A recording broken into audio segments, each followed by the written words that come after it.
Hey, Elisa, how you guys doing? Joke of the day. So I don't know why I keep doing this stuff with my head. I guess it's because I've got hair, and so I just kind of like doing this stuff. But anyway, all right. So a bunch of strangers walked into a bar and they watched some World Cup soccer, and they're all cheering loudly for their favorite team. But they noticed there was one of the guys with them was cheering equally for both teams, which was kind of confusing. So they asked him, "Hey, which team do you prefer?" And he admits that I don't even know who's playing. In fact, I don't even know the rules of soccer. I'm just watching it for kicks. Joke of the day. All right. Um, anyway, all right. So for today, we're going to finish the story of Watergate. Lots of people. Yeah. So hopefully this will make sense as I try to kind of do this video. Yeah. So you've got that. There's no other homework for tonight because you've got your researchy thing, on the greatest American artist, which is next week. So hopefully you've been taking some time and working on that. All right. I hope all's well. Stay safe, stay smart, and talk to you guys later. Hello. So today we'll finish the story of Watergate, which, as you can see by your screen, is going to get really kind of complicated with a lot of different moving parts and a lot of different people. So, with the election of 72, Nixon is easily reelected, and he believes that this should stop the investigation. After all, it was all about a break in to try to gather information about his political opponents in that election. The election is now over. He won overwhelmingly. The story should go away. The Washington Post, though, continues to report, and they have that secret source called Deep Throat. Now, the identity of that secret source was the best kept secret in Washington. Both Woodward knew it, Bernstein knew it, their editor, Ben Bradley, knew it, and of course, the source knew it. And everybody was trying to figure out who this person was. Um, it was only decades later that we found out that the secret source was a gentleman by the name of Mark Felt, and he is that first picture you see on that screen there. And Mark Felt was the number 2 person at the FBI. Basically, he had an axe to grind. He wanted to be the new director of the FBI after J. Edgar Hoover passed away. He did not get that job, and he decided to basically provide information to the Washington Post against Richard Nixon. And so Mark Felt is that secret source, and he is providing information to the reporters, and they keep writing stories. And meanwhile, though, you still have a court case going on. You have these burglars and you have their trial. So the other gentleman you see on your screen there is the judge in that case. His name is John Sirica. And John Sirica has these burglars in front of him, and he knows there's a deeper level to this, and he's trying to get to that deeper level. So he starts squeezing them. He starts threatening them with deportation, as many of them are Cubans. And so the thought was they don't want to go back to Cuba, so they start getting antsy. In addition, you see that next gentleman on the top row there is James McCord. James McCord, at one of these court hearings, actually reads a statement to the court in which he indicates that there is a cover up going on and that this is a lot bigger than just this case. And that's intriguing. And so now the White House has a problem. And in the bottom of the screen, you see White House counsel John Dean. He's the gentleman on the bottom left. And John Dean says to President Nixon that we've got a problem, that this scandal is getting bigger and bigger. These burglars are going to need to talk. They're going to need, we're going to need money to shut them up. And Dean and Nixon begin hatching a cover-up in which Dean basically says to Nixon that, well, he famously says to Nixon, there's a cancer on the White House. And he says that we're going to need money to shut these guys up. And Nixon says, I know where we can get $1 million to give these people. And as this begins getting, again, more and more reporting going on, Nixon wants to look like he's cooperating, right? At the same time, he's pleading his innocence in the public, but he wants the story to go away. And so what he decides to do is basically offer up people in the White House to kind of like say, hey, be a scapegoat here. So what Nixon does is he fires John Dean, and he also fires John Ehrlichman, who is the second gentleman from the left on the bottom of your screen, and then H.R. Haldeman, who was his chief of staff, who you also see at the bottom on the screen, third from the left.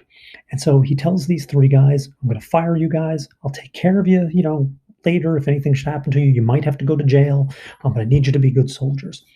And so Ehrlichman and Haldeman agree with this. They go along with it, say, you know what, we're going to take our fall. We're loyal to the president. We'll play the game.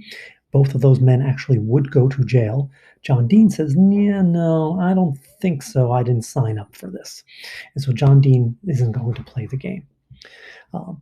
Meanwhile, what Nixon does is he has his attorney general hire and basically start an independent investigation. And so his attorney general, a guy by the name of Elliot Richardson, hires that last gentleman you see on your screen, Archibald Cox. And Archibald Cox was a bold pick. Archibald Cox was a Democrat.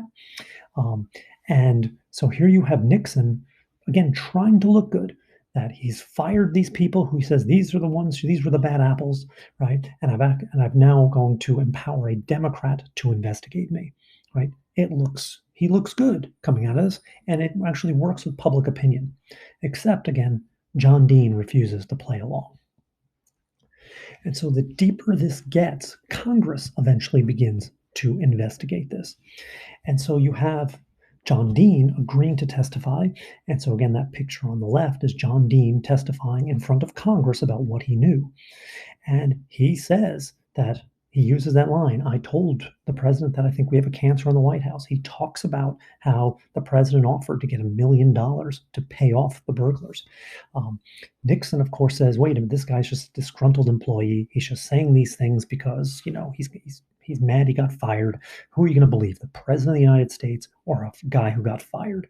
And of course, in that argument, the president of the United States is going to win. Dean, though, says some curious things in his testimony. And at one point, he talks about how, Nixon seemed to be talking to a bookcase and weird things like that. And Dean says, I thought, I might have been taped while I was in the Oval Office. And so what investigators begin doing, the members of Congress who are investigating this begin asking that question. Do you know anything about being recorded, or are there recordings, that type of stuff? Because Dean specifically says, I think this conversation was recorded. And of course, if it was recorded, that's how we need to hear those tapes. And so everyone else who comes in and testifies basically is asked that question, and they all say, nope, don't know anything about it, don't know what John Dean's talking about. And then Alexander Butterfield is brought before the committee to testify. He's the other gentleman you see on your screen.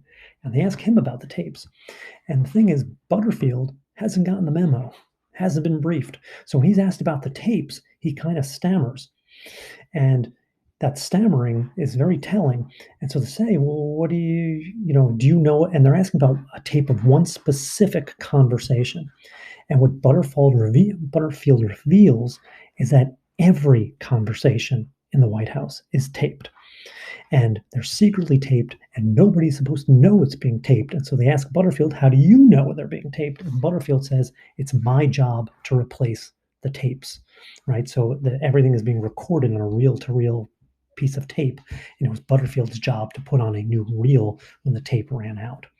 So now we have sworn testimony that there is a taping system, that every conversation in the White House is taped. So now we just need to listen to that tape to see who's telling the truth, John Dean or Richard Nixon. Now Nixon's in a bit of a bind. And so he needs to basically do something now to derail all this. And so Archibald Cox, again, that Democrat who's investigating him, he does what he's supposed to do. He asks for the tapes. And of course, Nixon says no.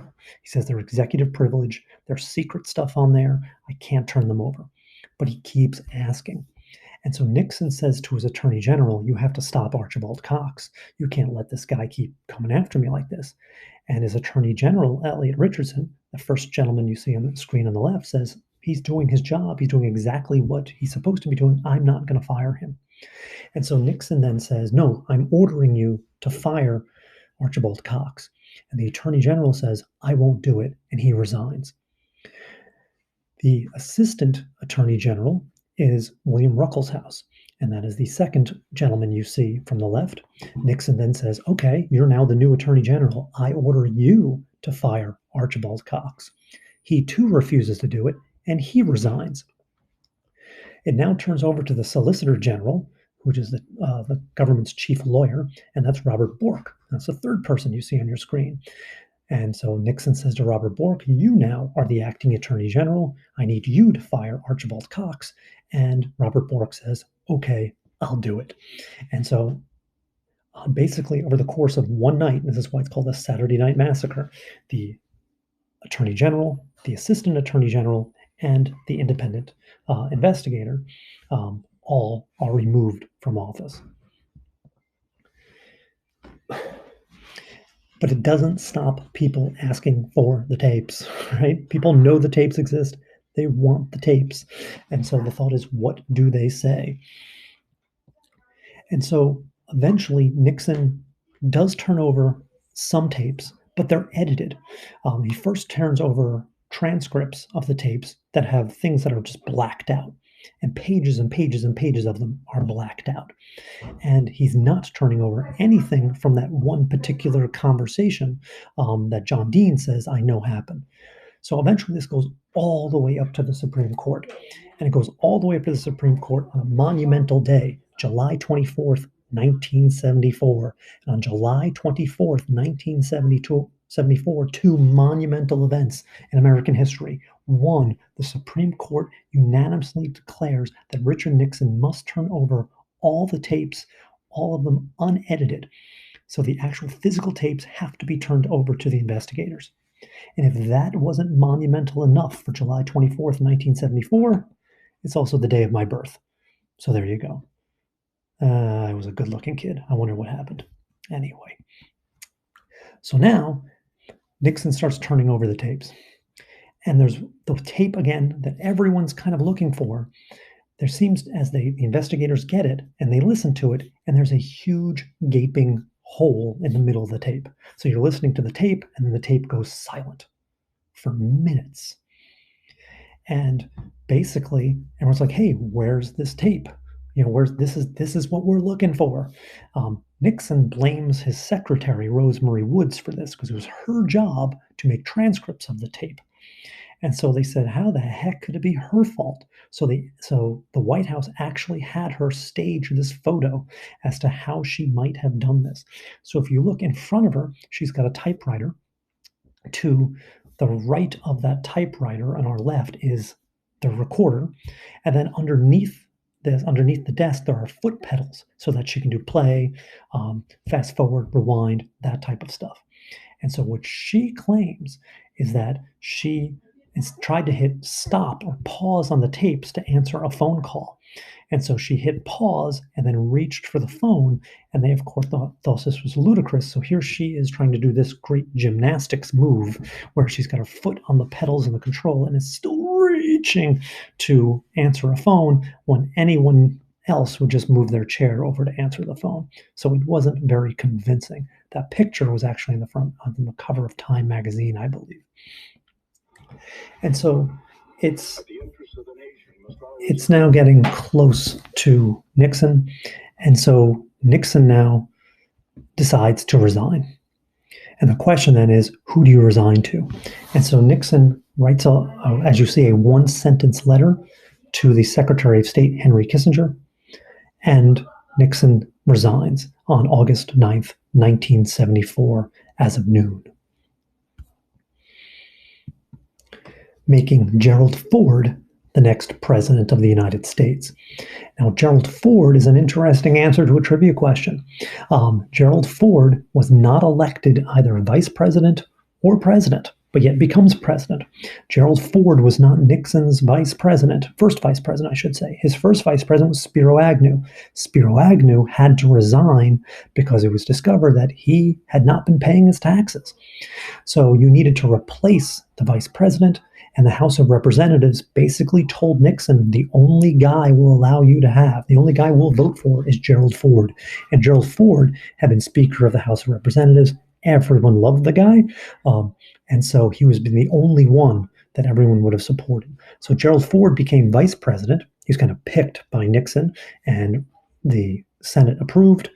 He then becomes president upon Nixon's resignation. And what Gerald Ford does at the end of September is that he pardons Richard Nixon for all crimes he either committed or any crimes he might have committed. And you can imagine how controversial this was at the time.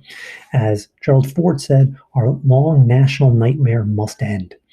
And Ford foresaw that constant investigations, this story would go on forever. It would haunt Nixon, but it would certainly haunt Ford and any presidents who came after him. And then the thought of a former president being put on trial was something that the country could not bear.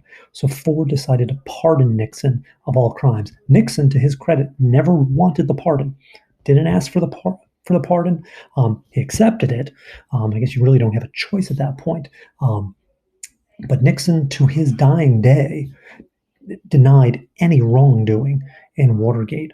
He did famously say afterwards in an interview with a journalist, a British journalist named David Frost, that he could not have done anything wrong in the Watergate matter because if the president does it, it can't be illegal. So this is the world that Gerald Ford inherits, and we'll continue on tomorrow or next class as we finish off the 1970s.